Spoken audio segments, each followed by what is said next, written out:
le parcours La Planète avec Notre-Dame de Paris, c'est difficile de mettre la main sur lui. Il passe en coup de vent tout à coup, puis on se demande, et arrive finalement une bonne nouvelle, genre, il vient d'être intronisé, comment on appelle ça, le Panthéon des auteurs et compositeurs du Québec. Je parle. Du Canada, Winston, du Canada. Allô, Daniel? Bonjour. C'est un vrai plaisir de te rencontrer. Ça fait un petit Bon, bout qu'on s'est vu, ça qu'on s'est. fait longtemps qu'on ne s'est pas vu, effectivement. Ouais. T'as l'air en pleine forme, puis t'arrêtes pas, hein? C'est génial. J'arrête pas, mais là, j'ai l'intention d'arrêter un petit peu parce que Ah je m'en ouais, retourne. Je m'en retourne chez moi. J'appelle chez moi maintenant, l'Italie. J'habite à Bologne. ouais. Et je vais prendre quelques mois où bon, je vais travailler sur des projets, Bien mais je sûr. m'en vais nulle part. Puis je vais faire de la cuisine, puis je vais marcher, puis je vais profiter de la beauté d'Italie qui est incroyable. Et Je ne Jean sais pas comment Toscane? je vais survivre au nouveau gouvernement de droite qui vient de se faire élire. Ça, c'est le bémol, mais bon, voyons voir. Mais écoute, es-tu en Toscane? Ou dans quel coin de l'Italie t'es installé? Puis à Bologne, Bologne, c'est au nord de la Toscane. C'est Ouais. Reggio Emilia, Reggio Emilia. C'est entre Venise et Milan. Bon, ben, il y a pire, hein, vraiment. L'Émilie-Romagne, je pense, c'est ça. L'été prochain, vous retournez avec Notre-Dame de Paris, et ce sera une célébration très particulière, là. Oui, Hey. oui, oui, ben, c'est le 25e anniversaire officiel. Et là, il y a des C'est gens à Paris qui vont s'arracher des billets, ça c'est clair. Je sais pas, j'espère, on espère, parce que ça va être probablement la dernière fois que moi je vais participer au spectacle. Ça va être ce 25e à Paris. Puis après, ben, je vais trouver d'autres projets. Daniel, tu viens avec Laurent Guardo de mettre sur disque une espèce d'hommage à Rimbaud que vous appelez La rivière des Cassis. Et j'aimerais qu'on en parle parce que moi, je suis passé à l'écoute et je suis tombé en amour avec ce nouvel opus. Et j'aimerais que tu me parles un petit peu de ton lien avec Laurent Guardo. C'est pas la première fois que vous travaillez ensemble.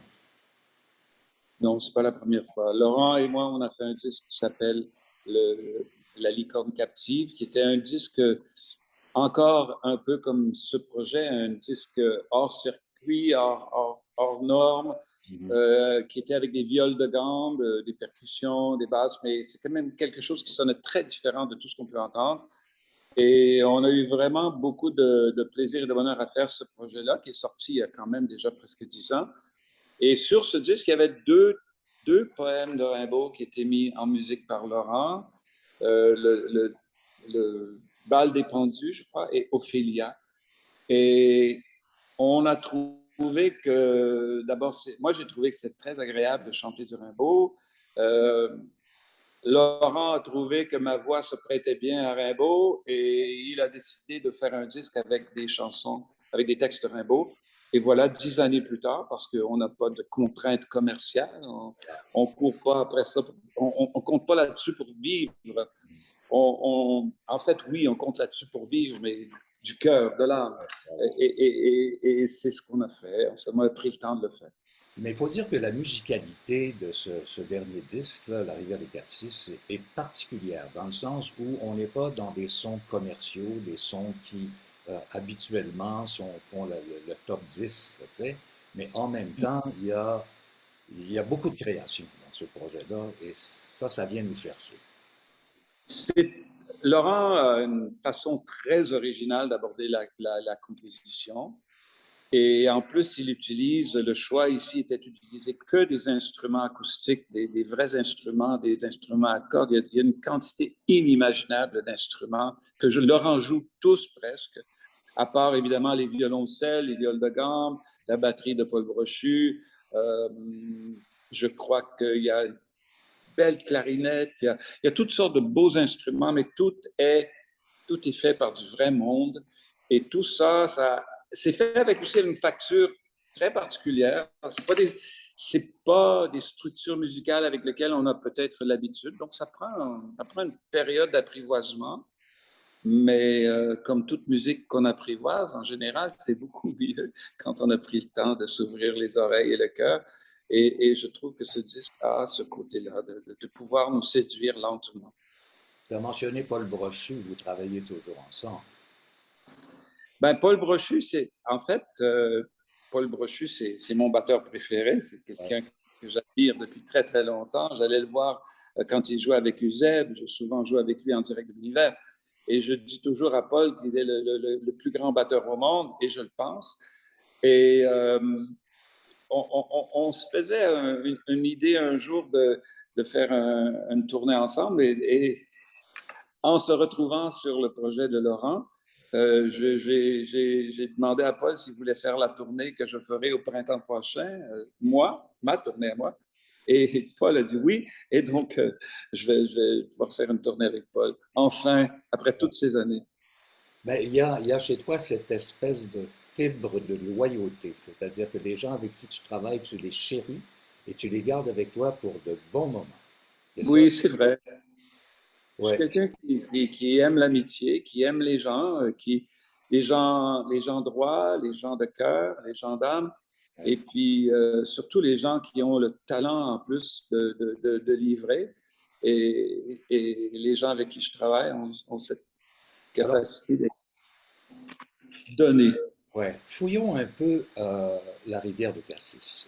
Tu t'es entouré de deux amis. Je pense à évidemment Nanette Whiteman et Bruno Pelletier. Oui, Que vous, bon, vous vous connaissez tellement, vous êtes presque des frères là, depuis le temps. Il y a sur ce disque 11 plages. 11 plages qui, chacune, ont leur personnalité, que ce soit Aube, avec, où Nanette intervient, euh, Le Dormeur du Val, Ce qui retient Nina, L'Éternité, La rivière du Cassis. Il y a des textes là-dedans qui sont tellement, tellement évocateurs et évidemment poétiques. J'imagine que ça doit ça doit te combler d'une certaine façon, non? Rimbaud, il est resté populaire jusqu'à maintenant parce qu'il est pertinent, parce qu'il dit des choses qui nous touchent, parce que c'est beau ce qu'il fait, parce qu'il écrit bien, parce qu'il a trouvé une essence humaine qui est éternelle peut-être, et il arrive à le transcrire sur du papier. Il est arrivé à le faire. Il est arrivé à un très jeune âge d'ailleurs. On pense que son œuvre a été écrite à peu près en 2 ou 3 ans, Mhm. mais c'est quelqu'un qui je, je suppose qu'à cause de cette jeunesse qu'il avait quand il a écrit ses textes, fait que ses textes restent pertinents. 150 années plus tard, ça ne semble pas avoir vieilli tant que ça. On a l'impression que ça pourrait avoir été écrit l'année passée et on ne serait pas surpris. Parce qu'en même temps, il était rebelle. C'est un espèce de... Bon, c'est un réactionnaire. Hein? C'est un bonhomme pour qui la liberté était essentielle et aussi la sensualité. On ne peut pas parler de Rimbaud sans parler de Non. ça. Je pense à Ma Bohème, je pense à Vertige, Sensation, qui est un des grands textes de toute l'histoire littéraire. Écoute, Rimbaud, on lit Rimbaud et on voit quelqu'un qui avait une conscience d'être, une vision de l'être de la vie qu'on n'attend pas, mais vraiment pas d'un jeune homme de 19 ans. On n'arrive pas à comprendre comment il a réussi à saisir aussi largement l'âme humaine qui est quand même vaste et difficile et complexe. Et Rimbaud l'a fait à 19 ans. Donc, on a évidemment affaire à un être exceptionnel, génial. Et je crois que c'est ce qui fait son immense qualité est là, comme Mozart ou comme Ouais. Et intemporel. C'est vraiment intemporel. intemporel. Tout à fait. Je vais mettre à l'image la pochette ouais, le projet musical Laurent Guardo, Daniel Lavoie. Et je la trouve très belle aussi parce que impure. On est vraiment dans l'élément, on ne peut pas être plus naturel que ça. Non. C'est vraiment une super belle pochette. Vous êtes tous les deux, vous êtes comme des jumeaux là-dessus. Et moi, j'invite les gens à aller faire un tour. Il est disponible évidemment sur le marché. Euh, et moi, j'en ai une copie électronique, mais je vais définitivement aller la chercher euh, pour l'avoir, pour la toucher, pour le toucher. C'est un peu comme un livre, hein. Tu ouvres la cassette, et puis pas la cassette, mais voyons, le plastique, si on veut. Et là, tu découvres les textes sont là, les textes sont présents, et on vit avec. Je ne sais pas, Winston, si c'est encore une table tournante, mais on va sortir un vinyle de ce disque. Et donc, moi, j'irais pour le vinyle. Si tu veux avoir un objet, tant qu'à faire, c'est le vinyle qu'il faut aller chercher. Ouais, puis les sonorités sont très belles avec le vinyle maintenant. Alors, Oui. écoute, là, vous continuez la tournée avec Notre-Dame de Paris? Non, j'ai arrêté. Là, c'est Ah oui. fini. Notre-Dame-de-Marie est en veilleuse. Moi, je m'en retourne chez moi en Italie Ouais. et je vais passer l'hiver à écrire, à faire de la cuisine, à lire, à faire tout ce qu'on fait quand on est en Italie et, et à me considérer un homme très, très chanceux et très privilégié d'avoir pu un jour réaliser son rêve. Et Mais c'est ça. Voilà. tu as travaillé très fort pour y arriver. Tu sais, je veux dire, ça Oui, mais il y a beaucoup de monde qui travaille très fort dans la vie et qui n'y arrive pas. Moi, je suis chanceux, je suis très bien privilégié, raison. j'en suis très conscient. Mhm. Étais-tu de la cuvée de Notre-Dame à New York l'été dernier? Oui, j'y étais, absolument. J'étais là pour le 2 semaines triomphal à Lincoln Center, qui, en Ouais. français, monsieur, et écoute, j'aime pas plus tellement New York. Je trouve que New York est devenue une ville bruyante et trop, il y a juste trop. Mais de quand même être au Lincoln Center avec une pièce de Victor Hugo chantée en français par une équipe de Québécois, d'Italiens et de Français, pour moi, c'était triomphal. C'était vraiment comment on dit ça, de la petite crème ou du, du, du bonheur. Donc, c'était, je sais, ce qui m'a revu le plus. Comme quand on a chanté Notre-Dame de Paris en français à Londres, à l'Orpheum Theatre, sold out, et les Anglais applaudissaient comme ils n'avaient pas applaudi quand on le chantait en anglais. Ça, pour moi, c'était yes. Hey. Mais encore là, le chanter en anglais, c'est dénaturé un peu quand même.